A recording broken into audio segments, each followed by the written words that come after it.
Welcome. Greetings, everyone. Greetings. Hi, Tarot by Lupo and Suzanne. Lovely to see you. Welcome to this, where we are living, a beautiful sunny Tuesday morning.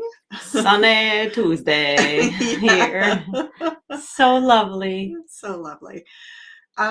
Just checking in about where people are at, what is on the top priority for you this week. If you look at any of you are following me at Beyond Mystic, I do my weekly forecast, and some of what came up for this week, interestingly, was about all of us kind of going through a bit of a personal internal crises, feeling some grief, feeling maybe a little bit of lack of personal direction or clarity about what our purpose is.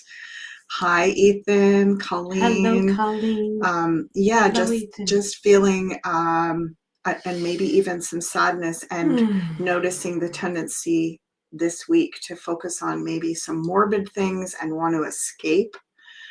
And the message was that we want to not run to escapism, and if we are going to be watching media, that we tune into things that are really inspiring or lighthearted, and that we don't go down this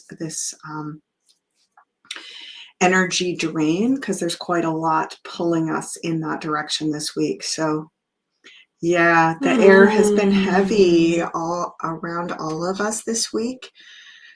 Thanks, Ethan. And you know what I've noticed, like, it was so interesting. We went away, Crystal and I went away to visit friends for the weekend, and having that information helped us to not, maybe feel so discouraged by what seemed to be, just maybe things didn't quite feel as fulfilling as we'd hoped, and there was some grief hanging in the air.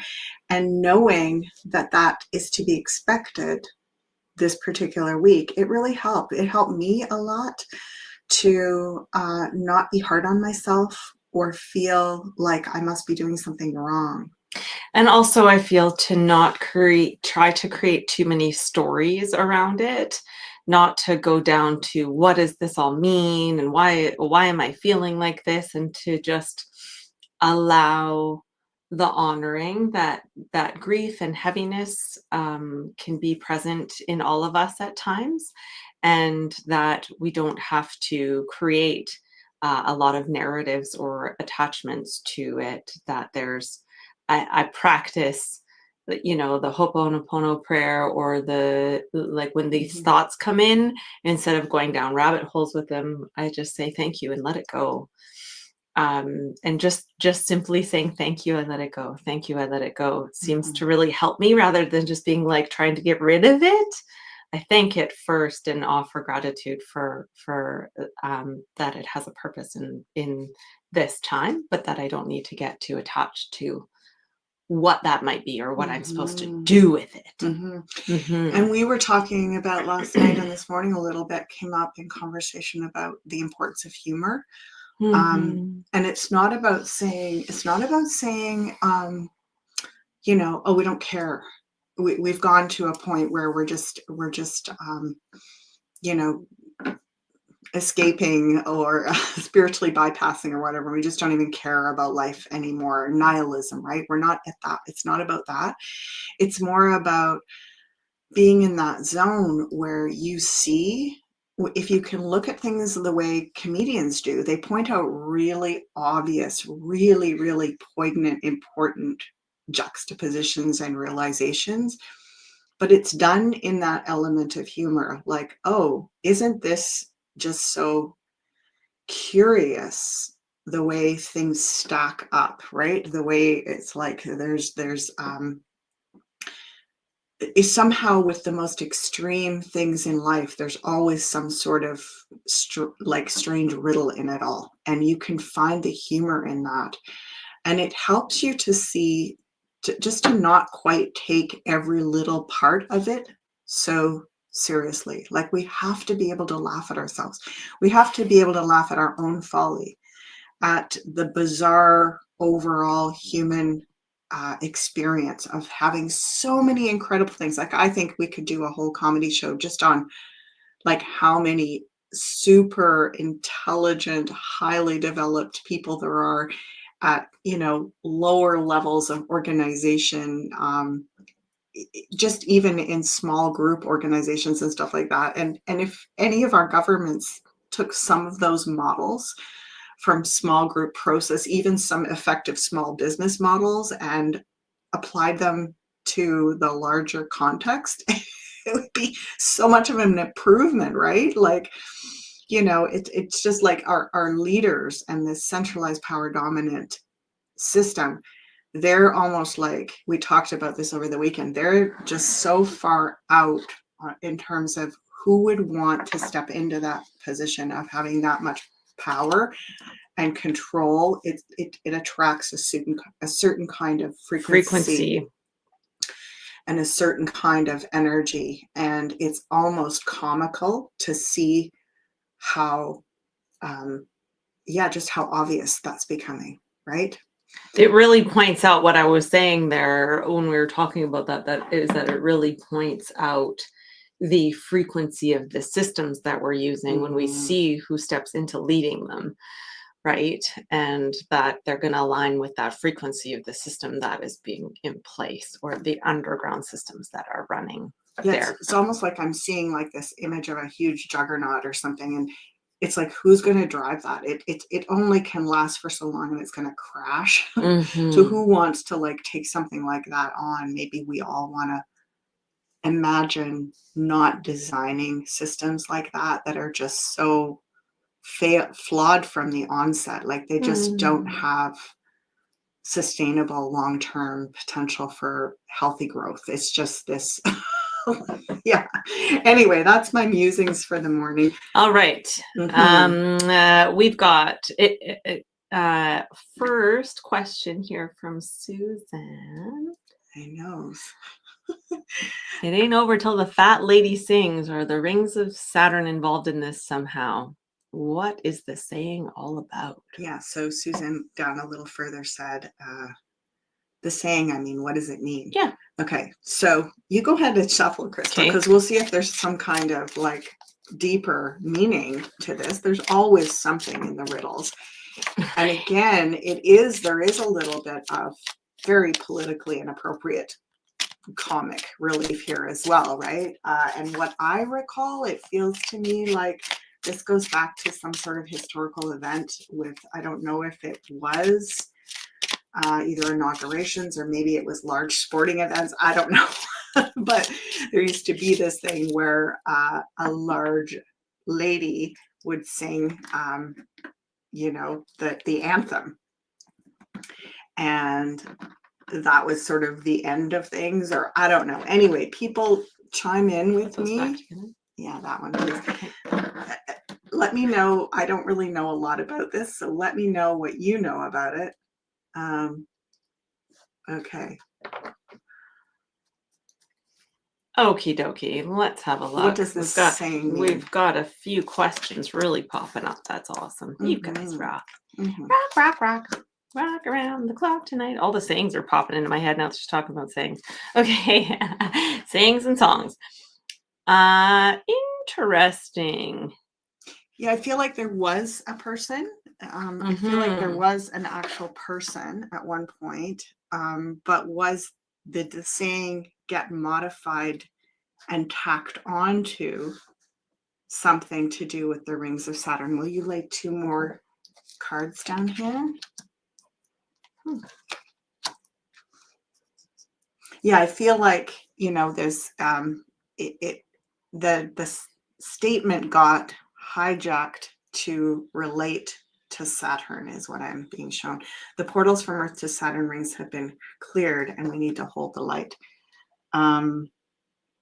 Okay, so can you move that up just a little bit? I certainly can. Yeah, thanks. What are you feeling, Crystal? What are you getting with this? I mean, I feel like the message that it continues, that it's kind of like even hijacked or not, it's been sort of like a reminder that we've kind of like used to keep our spirits light, kind of thing. But there is definitely an energetic frequency to it for sure, as many of the spell casting, sayings that we've been indoctrinated into have. And I wonder how many rings are around Saturn? Is it one? Yeah, let us know what you know about the rings around Saturn, because Yeah. so yeah, generally the feeling I get is that it's and I'm seeing 5 here years Laura ago. is saying the last song in an opera. Laura is saying sang by a large lady. Right? Okay. Yeah. And about 5 years ago, I Rings heard of the rings of Saturn Saturn sort of sing. Okay. And the saying has been nagging in my mind since then, knowing that Saturn is important to the deep state. Okay. Okay. So if it's the last song, what I've often attributed this to is that we are not out of the woods until there's some kind of an indication that it's the closing credits of that. So it's almost like there would be an opportunity to, if you were saying, okay, we're at the end of this cycle, or we're at the end of this transfer out of the deep state control into the white hat control, that there would be some sort of reference to this. Okay, it's time for the fat lady to sing or whatever. So, but I also do see here that it could be connected to, it could be like used as a statement to refer to the planet Saturn and its rings. Curious. I feel like I love the algorithms of life and the synchronicities that come about because of us just generally speaking things to the universe. So I'd be curious to know how this statement and this thing starts to come up in people's lives now. And now that we've talked about yeah, it, right? Yeah. And LaRue Beau is saying there was an actual person. I can't remember her name. Yeah. Okay, so we see that we can take kind of like, urban myths or whatever, we can take, or cultural narratives, and we can put them in place to mean something else. Obviously, we all know this. So more to come on this. It's kind of hard to determine exactly what is going on, but it does look like it has been utilized to represent more than one thing, and one of those things could be about Saturn. Okay, let's go to the tariffs. That one right there. Well, okay. We don't want to go in order? Sure. Yes, sorry, I saw that other one first. So, Tarot by Lupo, are there any big reveals to come out of Greenland? Okay, let's look at that. Who was I listening to? I think it was Whitney Webb's stuff on Greenland and the, now was it Whitney Webb? Was it, anyway, it was stuff related to all the minerals that are available to be mined in Greenland, and that this could be a reason to want to have access to that, particularly with this tech development strategy that the US is apparently really jumping on board with. So Greenland could be essential to that. And let's just have a look at what else we need to know about this. Okay. You go.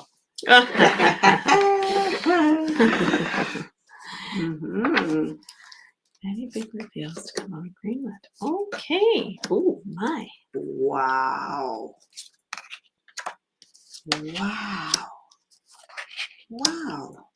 Okay. Oh, very interesting. Oh my goodness. Jeez. Oh my goodness. Great question, Tarot by Lupo. Yeah. Well, obviously, we need to be looking at this. Yeah, very, very interesting. It feels, I used to live in the north of Canada, and what I remember about that experience is that it's an entirely different code of ethics there. Like, people in the north don't consider themselves Americans or Canadians or whatever. Like, the people in Alaska and the people in the Yukon territories and other northern territories, they don't really differentiate that much between their southern so-called parent. Mm-hmm. I heard companies, corporations, countries, they see themselves as northerners, and I just feel like there's this revelation around a northern, um, yeah, there's a lot more that has gone on in the north and that will go on in the north, and we're going to be focusing our attention. Look at this, almost like the North Star. Mm-hmm. We're going to be drawn to hearing from the communities. Look at this. This is like about building relationship, and just really generally taking an interest in what's going on in the north. It feels like the northern parts of the globe are going to be very, very instrumental in the next chapter of our human evolution and development. It's what do you feel with Yeah, all I feel those? definitely. I love the analogy of the North Star and like a guiding light. Mhm. And that they've really the way they're going to be leading something more from a heart-centered place and less Mhm. from an economic place. Like it's going to be really like about community, about family, and about like new sort of heart-centered paradigm systems coming forward. Mhm. And that there may be they've really kind of like been almost sort of like pushed into a box in the past, and they're kind of now getting like a little bit fierce in the way that they're like maybe even going to be getting the information out there, or something's kind of gonna like come at us, kind of blindside us as in terms of a big reveal kind of coming forward.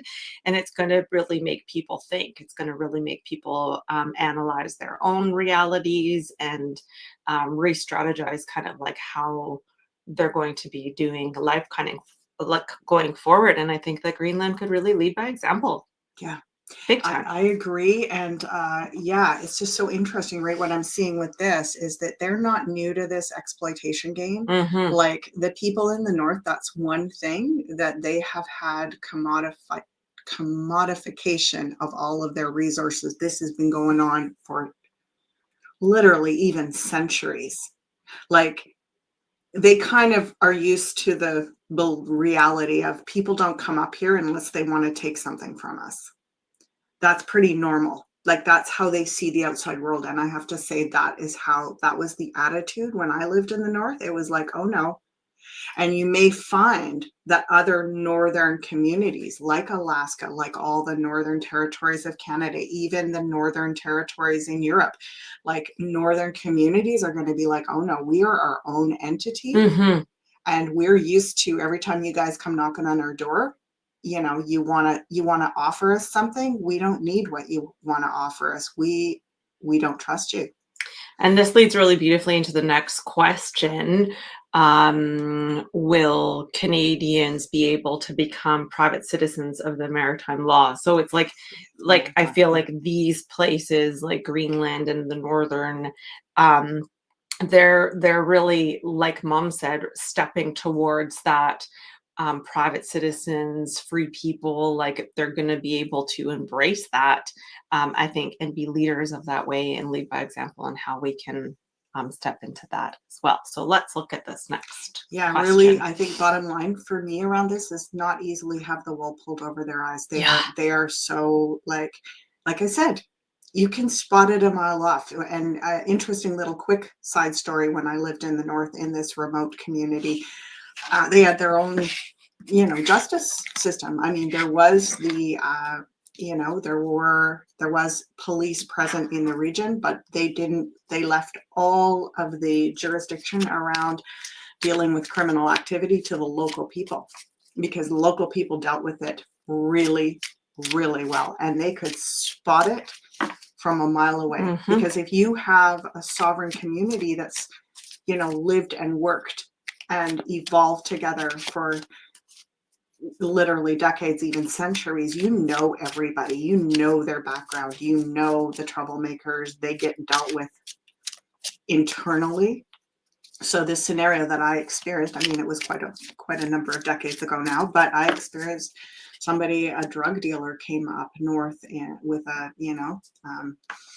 van bus kind of thing. And once they were discovered peddling their stuff to, youth in the community, the locals literally showed up with baseball bats and in their trucks. And they literally were like, "You're leaving." And they escorted this person 100 miles from town. And we're like, "If you turn around and come back, we're going to deal with you." And so it's a different energy because they're so acutely aware of when strangers and outsiders come in and have malintent.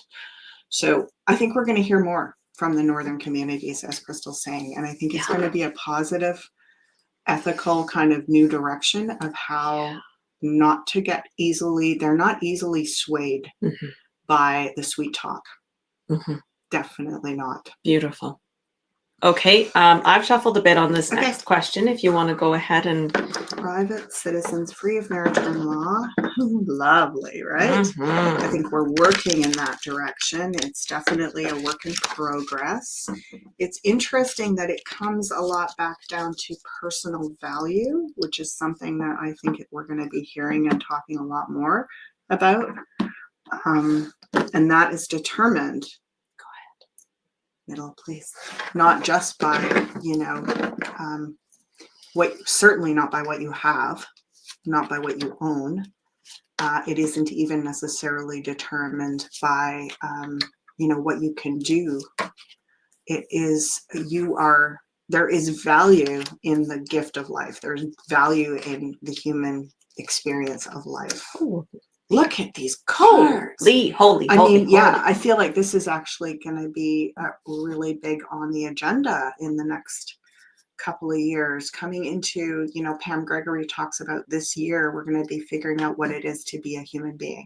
Yeah. And it's going to be a lot about what is the spiritual ethics at the core of our value. And I know this all sounds like woo-woo, fluffy fluff, but it's actually pretty radical if we can get down to the heart of the matter and go deep inside and figure out how we still operate from a value-less system, a system that is about, destroying real innate value. Interesting. Okay, so oh my goodness. Remember in your annual forecast, you had this 3 showing up again before the 2. So it's almost like we're needing to walk through a certain gateway in order to see a higher vantage point, whereas we've been so used to being like, we don't want to go forward until we know the whole story. And it's almost kind of like we needing to take steps forward to be able to get into this new direction. And I feel like it's kind of like it may be more focused on the years that come, like what are we planning for, how are the next generation going to be private citizens? So it's kind of like we're needing to set things in motion now to be able to get that kind of greater vision for them in the future. But it doesn't necessarily mean that that's all going to happen right now, because those of us that have been in this program on this earth plane for a long time now, we still have healing work to do. And it all looks super, super positive. And we're really learning how to work together. Holy. Amazing, right? Like two twos, 2 of cups and 2 of wands. 2 of a kind is mastery. We're mastering, as Crystal's saying, interconnectedness, relationship. developing value through connection as opposed to value through commodification, which means ownership of things, right? And exploiting the labors of others. That's, basically we live in a system that has put value on ownership of resources and other people's labor that is doesn't belong to us. Land, resources, material things, so the ingenuity, our imagination, our creativity, our relationships, what we can do together to build, amazing, I want to say vision and perspective and planning. Those kinds of things have so much value, but they've been almost put on the back burner. And it's oh yeah, if you can get around to that, in the meantime, it's all about exploitation and ownership. And it's we're going to be reversing that. Well, I also feel that, of course, we all understand that we've been living in a very patriarchal system. And there's been a lot of talk about we need to go back to more matriarchal systems. And I feel like it's actually that we're moving forward into a really beautiful balance of the strengths of both systems. And for us to honor the beauty and the power that the matriarchal system has, the two queens here, and actually when we work from that place going forward and integrate the great power and wisdom of the patriarchal system and what's worked for us, there's all of a sudden this really beautiful cohesive unit that we can be free citizens, private citizens that are, it's not just every man for himself. It is us all working together in this interesting way. When we think about Canadians, Laura, this card has a lot to do with, she's very well resourced materially. We are told as Canadians that our value is in the land and how many resources there are. And it's oh my God, Canada's value is in lumber and mining and this and that. And it's can we stop for a minute and say, can we have value in the fact that we are people that can live in some degree of isolation in a climate that is sometimes very, very challenging? Is it not value that we have a certain way, a certain lifestyle because of where we've chosen to be born on the planet or live on the planet? We have a unique kind of personality in a way, right? So when we're thinking about sovereignty, it's actually about, can we identify what is our real value as Canadians? Because, if you think about lumber, well, forests can burn down, right? It's if we're just thinking about capitalizing on resources, we've been trained into thinking that that is our strength. And so I feel a lot of what's coming up today so far is about how these things tie into value. Yeah. And what is value? And I feel absolutely. And will Canadians be able to become private citizens free of maritime law? I feel it's a yes, and it's yes and better and more. It goes beyond that. And maybe what that transition into sovereignty looks like is different for different countries and different regions at different times, because every area and every population has unique value and strength, right? Yeah, I'm going to get there. I'm just going to have a look. Blah, blah, blah. Going to the tariffs again. Whoop. Yeah, I just like to see. And I'll start scrolling down. Oh, that's way up there. I know. Okay. I'm keeping an eye. Here we go. Are the tariff threats to clean up borders, or, as he says, to build America again? Seems to divide. A very good question. We're all wondering about that. I mean, we're all really grateful about cleaning up borders, and yeah, let's see. Even maybe in terms of percentages, what percentage of it is going to be really helpful for cleaning up orders, and what percentage of it is actually more about control. So Yeah. Nice. Yeah. Good question. Good question. Thank you so much. Okay.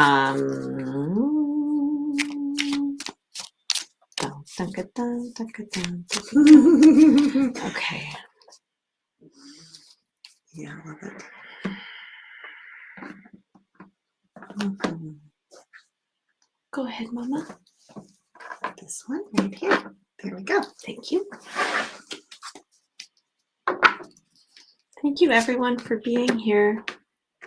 It's just always so heartwarming and so lovely to have you all join us. Okay. Mhm. Yep. All right. Interesting. Let me move these down so we can see them well. Dun, Okay. dun, dun, dun, dun, dun. So, Jeez Louise. All right. I would say I'm starting to see, according to this, that interesting. It's sort of like a strong declaration. Almost like an offensive move on behalf of the U.S. government at this point. And I think there's a little bit of a throwing it out there to see what happens. Yeah. Because of that fool. It's like, okay, so here's the Trump administration, King of Swords. What is the purpose of this? It's to kind of create a bit of a flush. We've got 7 of Cups. It's going to flush things, like it's going to make things come to the surface. We're going to see what's weighing the system down. We're going to see what's really broken here. 10 of Wands. I think in some ways it is about breaking the criminal cabal, according to what I'm seeing here. Are you feeling that, Crystal, from what you're seeing? I definitely do. And I actually think that it is going to open up healthier opportunities for a new style of world trade and for cleaner trade deals to happen. Like, I feel like it is actually going to flush out a lot of the corrupt. And it's going to create space, or the intention is that it will create space for new opportunities, for healthier. That's this world card. Yeah, with these two here, like, it just feels like it actually looks like a good thing. Let's look at where this is going to go, though, and how long do we need to apply this, right? Yep. Do we need to, where could this go too far, I think, is what I'm hearing the question be. Okay, so we're going to pull a few more on that. Yes. Yep. Okay. Could this go too far?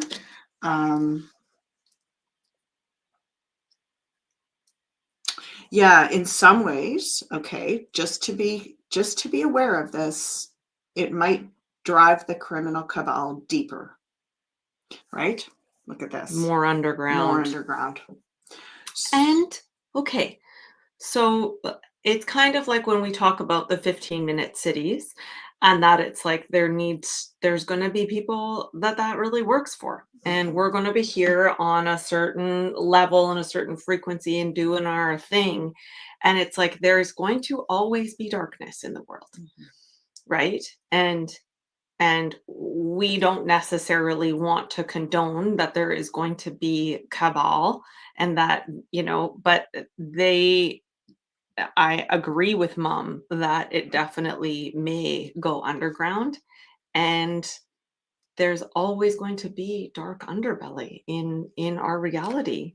Yeah, I feel like it gives us, them going underground in that way, gives us the time and the space to get some of our health and healing back, and create some new ways about communicating with each other and caring for, all of the destruction that these, border dealings have created in our systems and in our world and in our people. Yeah, so I feel like it's good. We want to keep our eye on this, but I get that it is for the next few months anyway. This is going to be, unfortunately, for some people, some innocent people that got caught in this. It's unfortunate. However, it does feel like it is a sort of not necessary, but an important step in creating new boundaries and new healthy systems, basically. Okay, so we've got some really great questions here. I'm going to start by just jumping over to Taro by Lupo, and thank you for the comment. Taro by Lupo is saying, loving your dowsing 2 workshop at Shallow. The potato chips video with Crystal was hilarious. So this video that Taro by Lupo is referring to is where we were doing body dowsing using muscle testing. And I was testing Crystal. She was checking out whether it was going to be good for her to eat an apple, which tested, of course, really good. And then she held up a bag of chips. Sun chips. Yeah, cheddar sun chips. And asked if it was going to be healthy for her. And the muscle became really weak and her arm went down. So anyway. Full disclosure, after a long day of filming, I ate those sun chips on the way home. And had a tummy ache after. I did not, but I mean, with the knowing, it's like, okay, buddy, we're going to have a chat about this because I really want these sun chips now. So, Well, yeah, anyway, funny. So if you would like to check out this dowsing level 2 workshop where we're covering all kinds of amazing things working with the dowsing rods, which I have my set right here. Woo! Yeah, so I'm showing people how to hold them, how to work with them, some history about working with dowsing rods, how to identify features in the landscape where you live, in your home, checking out people's auras, looking for, signs of underground water if you're looking for water, or if you want to not have underground water running beneath the building that you're in because it can drain your energy and affect your health and so on. So I'm going to put a link below after the live, and you can check out that dowsing level 2 course over on the Beyond Mystic Academy page. And if you haven't done dowsing level 1, it's highly recommended to do that first because it gives you a lot more of the background and how to prepare yourself to get in a good state to do dowsing in general. So thank you for that comment. Let us go to the next question. Thank you, Suzanne, is asking about pole shifts and how that might relate to a shift in bringing forward divine feminine energy. Let's shuffle about this question. This is, kind of ties in a way. We've been talking about, the poles. So the North and the South Pole. It's very interesting. I feel like a lot of years ago, I read this article and the man's name was Carlos Mila. I can't believe I remember that. But anyway, he was talking about how we have the whole idea of North and South upside down. And that North is actually in Antarctica and South is in what we call the Northern Arctic. And that this idea that, the North kind of controls the South, that it's above it. Like when we think about what is above and what is below, even that, right? Like we think of the Northern Hemisphere is above the Southern Hemisphere and is therefore dominates the South. Think about all the power dominant countries and how they've come out of the North. Very interesting. So is the South the feminine and the North the masculine, but there isn't one that's higher or lower? Like, why do we always have our maps showing it that way around. It was even interesting the way he showed that if you were to drop, like, say, a liquid like honey or something and have it sliding down something, from the top, the heavier, sort of the way the way it looks on the map, if you flip it over, it looks like the energy would be dripping from the top and forming larger masses at the bottom. So it's actually like maybe the other way around. So anyway, just Wild, something wild. interesting to consider, is I think we're looking at, if we're looking at a pole shift, is it actually an official pole shift? Is it a shift from the dominant power or the masculine power represented by the Arctic, what we call the Northern Hemisphere right now, and we're looking at shifting to the Southern Hemisphere being the more dominant, or at least equally represented? Consider that. I feel, could it be like good to maybe do like North Pole, South Pole, and the shift? Sure. Yeah. Love it. Okay. Ooh. North Pole, South Pole. Oh. Ooh. Okay. 2 kings. 2 kings, 2 fives, and the shift. Yowza. Ooh, Okay. wow. Wow. How do I get this in there? Right? So there's something about, let's start with the North Pole. So that's over here, 3 of Cups, 5 of Pentacles, and the King of Wands. So let's just talk about archetypally, that is kind of like rangy, right? 3 of Cups and the King of Wands is like, woohoo, we're going to take over the world. Let's colonize. Let's do this. Let's travel. Let's, is very much that bravado of that, that masculine that is driven. And then the South, interestingly, is a lot more about almost like the repercussions of that and stabilizing through slow but steady, right? If you look at these 2 kings, this is the King of Wands and this is the King of Pentacles. This guy is like, tear it down, like a bit of false bravado, make stuff happen, pedal to the metal. And this guy is slow and steady. And let's strategize over time. He's going to be the stronger king if you were comparing kings. He takes the longer, slower approach. He's also, unfortunately, we've also got, oh my God, we've got 2 3s. Yeah. And 2 5s and 2 kings. So interesting. So it definitely, they are equalizing each other and us, right? And very purposeful in each of their missions, right?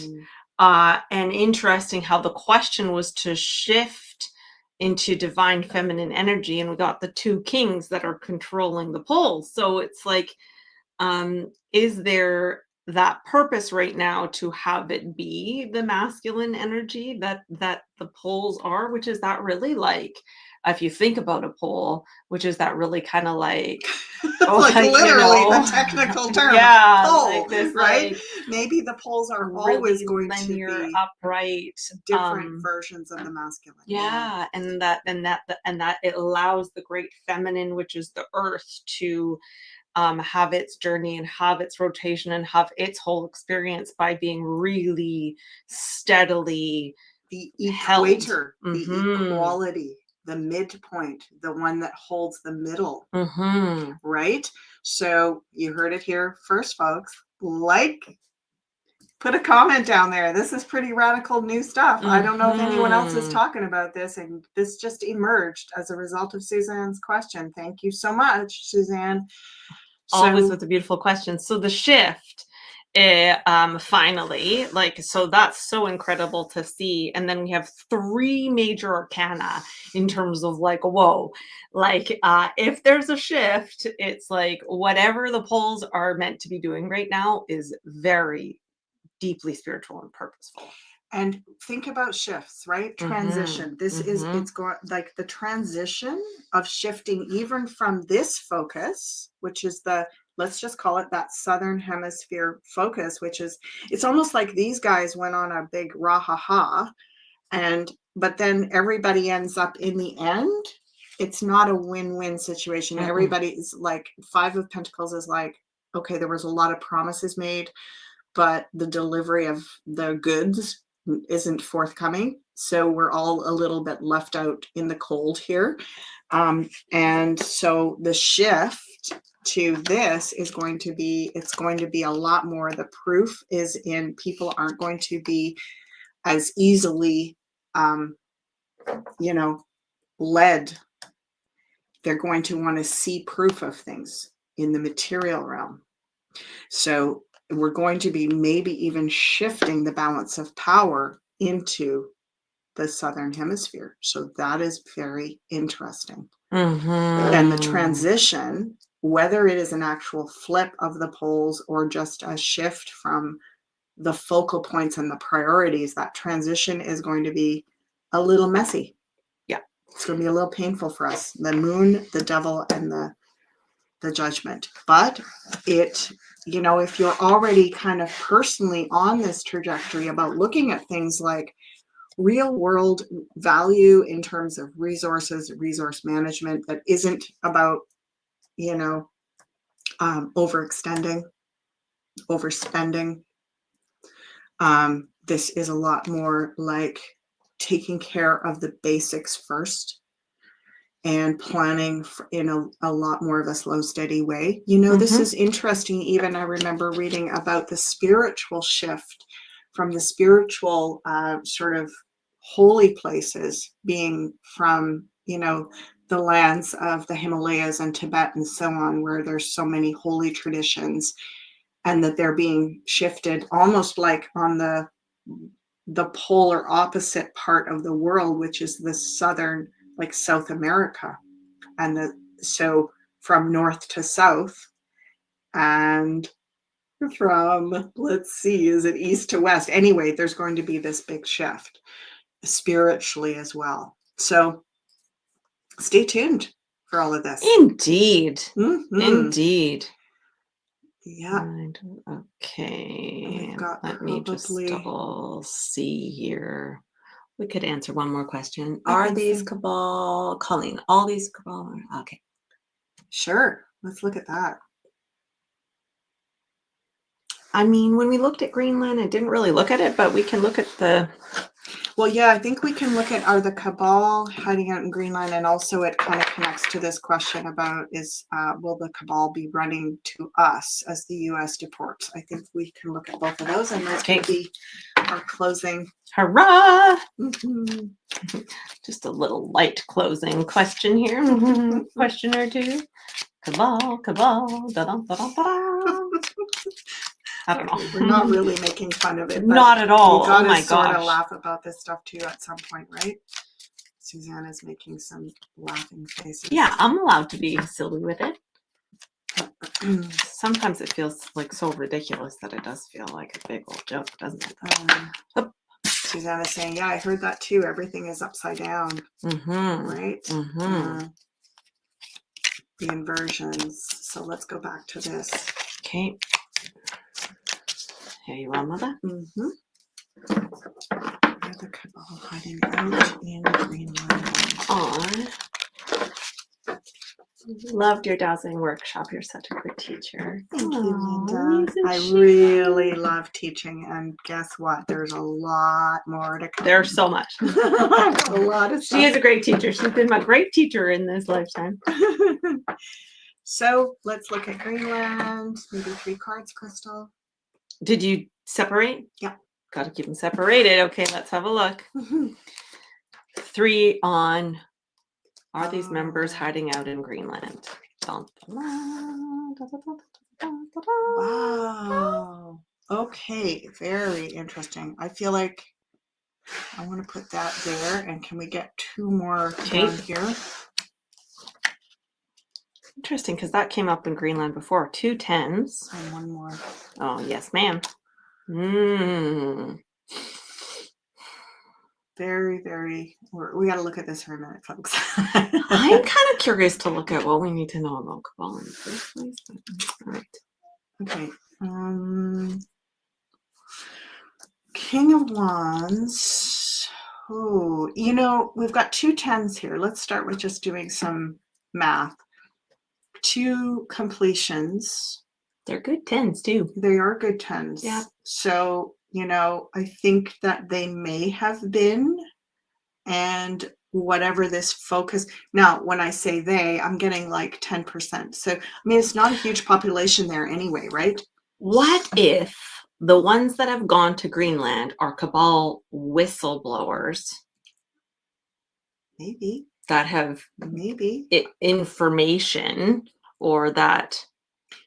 Yeah, I'm kind of getting a bit more like there was, maybe it was a place to kind of wait things out. And Okay. in the past, that might have been more the case. But I feel like the majority of them are no longer there. So, and when I say 10%, what I mean is only 10% of the Greenland population. So, and it's already such a small number of people. So it wasn't like a massive presence there, but I do feel like it keeps feeling to me like it was a stopover spot. It was sort of an en route spot. And if you think about it, when you fly, like for a lot of those people that would be traveling the globe and let's say going over to Europe or Northern Europe and Russia and so on, it would be a place where you'd want to have a home base to sort of fly from. And I asked about that. That seems like a yeah. So I think that it was a bit of a sort of base camp is what I'm hearing. Okay. But I do feel like the majority of that has been cleaned out. Yeah. The majority has been cleaned out. Yeah. Okay. But there is the memory of that. Yep. So we probably will want to learn a bit more about that with time. Again, how will this affect the people going forward? Strength card again. So, I mean, purpose for everything. Okay. And then do we want that second one happening here now? Yeah. So will the Cabal be running to us as the U.S. deports? Yeah, interesting. That's quite a big question. Should we do 3? Should we do knife? What do we want? Knife it. Yeah. When we're asking about the knife, she's asking about which spread, and there's a spread. It used to be called the Kachina knife. I call it the focused answer spread or the sword spread. And when we lay it out, I'll show you what we mean by that. It's a great spread for getting really clear answers. So let's go. Like that. And will they be running to us? Oh, well, they are running. So this is them. This is them. And we got the devil. So that makes sense, right? So then this is the inquired, like who you're inquiring about. And then this is the overall answer. Okay, well, I don't think it's going to be easy for them to escape anywhere at this point. Yep. So I think they're running out of options, and I doubt it. I doubt that there's going to be an easy transition. There's too many eyes watching at this point. So the answer, so we have the inquirer who we're inquiring about, or if you're inquiring about yourself, you would go in this position. But in this case, we're asking about the Cabal and will they be running to Canada? Does not look like it. And then we look at past, present, and potential future. So past, well, I wonder even if this is about our government officials that were funding or financing, the stronghold. The long game, I feel like. Oh, and that's gone. Ooh, yeah. So this to me almost feels like the Trudeau government and, so much of policy and everything that it was definitely, there was a lot of, feels like financially, there was a lot of like even money that was, laundered in Canada. Like it just feels like there's a lot of financial interest in Canada, but that's all shifting. And, so we're going to be, potentially hearing and seeing a lot of activity. So I think it's sort of like the lights are on now, and if the rats are scurrying around, you can kind of see them. So yeah, it's what do we need to know? How do we hold space for this? This is the depth of having a deep wisdom, maturity, observation. Wow. Yeah, it's a lot about holding the line and holding the accountability.